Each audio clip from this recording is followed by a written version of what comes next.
Events are moving. There is a lot happening right now. Two things in particular have now crossed the point of no return: AI and Iran. Let's first look at AI. In Revelation, AI is directly spoken of, where we're told that the false prophet breathes life into the image of the beast. But Jesus also warns us in Matthew to watch out that no one deceives you.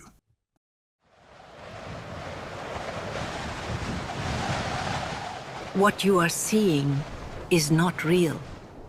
How can you distinguish the truth from a lie? They used to say seeing is believing. But you can't trust your eyes. I mean, what's going on?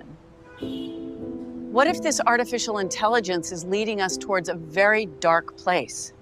The world is about to be plunged into a time of deception unlike anything that has ever been seen before, and I don't think people realize it. If you ask me, this is the end. These are like the last days, and something big is coming. Humanity has just driven off the edge of a cliff, and we are now plummeting at a very high rate of speed towards certain destruction.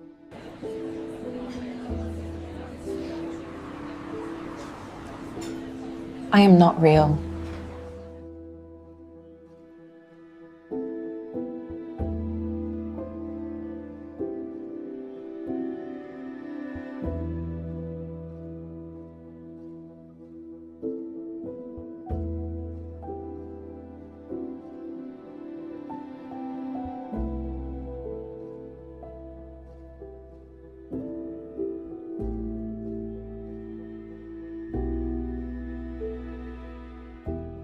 That was a clip sent to us by a dear friend of the ministry, and it was created by Google's latest AI video generator, named Veo 3.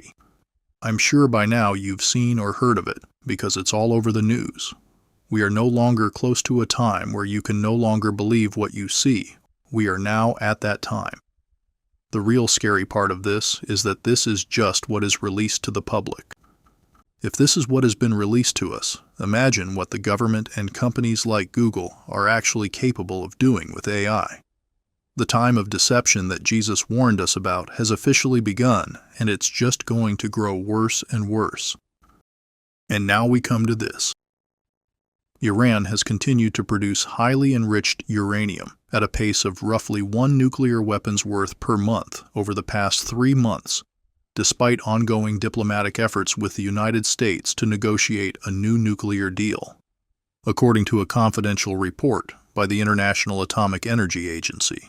The report underscores Tehran's persistent defiance of international demands to curb its nuclear program, raising concerns about the prospects for a diplomatic resolution.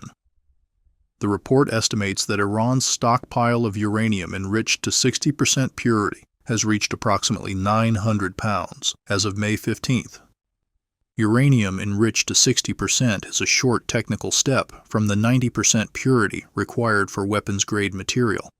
U.S. officials estimate that Iran could convert its current stockpile into enough weapons-grade material for a single nuclear weapon in less than 2 weeks. Iran has insisted on continuing uranium enrichment as a non-negotiable red line, and that uranium enrichment in Iran will continue with or without an agreement. News that we are following right now as we continue our coverage. This is some of the video that you were looking at out of Iran, but we've learned that Iran has further increased its stockpile of uranium enriched to near weapons-grade levels. That's from a confidential report by the United Nations nuclear watchdog. They said it really moments ago, and it called on Tehran to urgently change course and comply with the agency's probe. The report comes at a sensitive time as Tehran and Washington have been holding those rounds of talks over a possible nuclear deal that President Trump is trying to reach. The report by the International Atomic Energy Agency, which was seen by the Associated Press, says that as of May 17th, Iran has amassed a total of 900 pounds of uranium enriched up to 60%. That's an increase of about 300 pounds since the IAEA's last report, which was just months ago in February. That material is a short technical step away from weapons-grade levels of 90%. A report in February put the stockpile somewhere around 605 pounds. The The IAEA chief, Rafael Mariano Grossi, has stressed repeatedly that, quote, Iran is the only non-nuclear weapon state enriching to this level. On Saturday, Grossi said, quote, he reiterates his urgent call upon Iran to cooperate fully and effectively with the IAEA. On Thursday, senior Iranian officials dismissed speculation about an imminent nuclear deal with the U.S., emphasizing that any agreement must fully lift sanctions and allow the country's nuclear program to continue. Again, all of this information here coming in at this hour. Take a look once again at your screen, as the comments did come a day after Trump said that he told Israeli Prime Minister Benjamin Netanyahu to hold off on striking Iran to give the U.S. administration more time to push for a new nuclear deal with Tehran. I consider what I'm about to say the most important opening statement that I've ever given on Fox, or probably anywhere else, and I've been doing this a long time. And there's no question there will be a cabal out there for which what I say will be viewed as terrible. And I will come under withering attack. There's nothing new about that. But I've always felt that whether it's here or on radio or elsewhere, that my relationship is with you. Not the think tanks, not the Washington insiders, not the reprobates and others who have access to a keyboard and a computer. This is very important, what's taking place now. This is a headline in the New York Times. Iran has ramped up uranium enrichment while continuing nuclear talks. Tehran now has the capacity to produce bomb-grade fuel for roughly 10 weapons, according to a confidential UN report. So for all intents and purposes, Iran now has a nuclear weapon. We've been negotiating for, 5 weeks? We had the Obama deal. We had the Biden deal. We gave them $100 billion under the last administration, which, of course, they used to build up their nuclear program. We've been warned about this. We've been warned about it from the Prime Minister of Israel. We've been warned about it from me over and over again. And now we're here. We're at the precipice. And the article goes on. Iran has roughly doubled its stockpile of nuclear bomb-grade uranium over the past 3 months, even while negotiating with the Trump administration over a deal to limit its nuclear program. According to a confidential report about the United Nations Nuclear Inspection Agency, has begun circulating to capitals around the world. Now, the UN isn't exactly pro-American or pro-Israel, but they are very, very concerned about what they're seeing, and they should be. The increase gives Tehran the capacity to produce bomb-grade fuel for roughly 10 weapons, up from around 5 or 6 when President Trump was inaugurated in January. But the surge also puts new pressure on Washington in its negotiations, in which it is demanding that Iran cease all production of nuclear material. Now, the Director General of the IAEA, that is the unit within the UN, is responsible for this. His name is Rafael Grossi. Now, Grossi wrote that the significantly increased production and accumulation of highly enriched uranium by Iran, the only non-nuclear weapon state to produce such nuclear material, is of serious concern. You don't need this material for domestic energy consumption. Then we have this from Fox News. Explosive new intelligence report reveals Iran's nuclear weapons program is still active.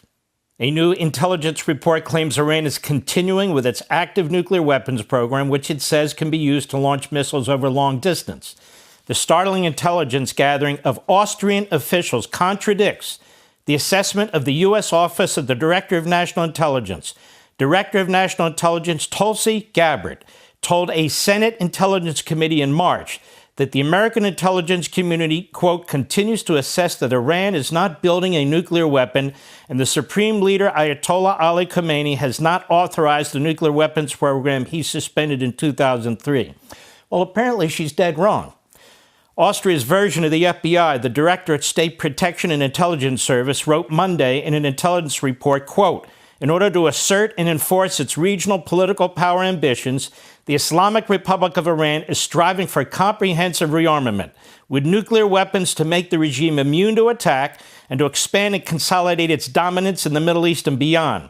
The Austrian Domestic Intelligence Agency reported the Iranian nuclear weapons development program is well advanced and Iran possesses a growing arsenal of ballistic missiles capable of delivering nuclear warheads over long distances, like to the United States. According to an intelligence document obtained and reviewed by Fox News Digital, Iran has developed sophisticated sanctions evasion networks, which has benefited Russia.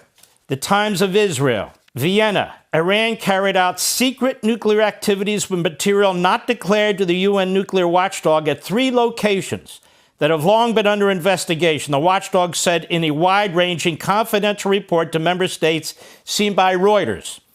The findings in the Comprehensive International Atomic Energy Agency report requested by the agency's 35-nation Board of Governors in November paved the way for a push by the United States, Britain, France, and Germany for the board to declare Iran in violation of non-proliferation obligations. I don't really think Iran cares if we make declarations, do you? Tehran, which openly seeks Israel's destruction, claims it wants to master nuclear technology for peaceful purposes and has long denied accusations by Western powers that it is seeking to develop nuclear weapons. But it has been enriching increasing quantities of uranium to levels that can only be used for nuclear weaponry. Now, as of right now, while you're watching this, Sunday evening, Sunday night in some parts of the country, the Iranians now have not the capacity for the nuclear weapon, but in effect, a nuclear weapon. Now, what are we going to do about it? And so there's been a movement in the isolationist movement. There's been a movement in the America Last movement, which is, it's manageable. We can manage this. It's not manageable.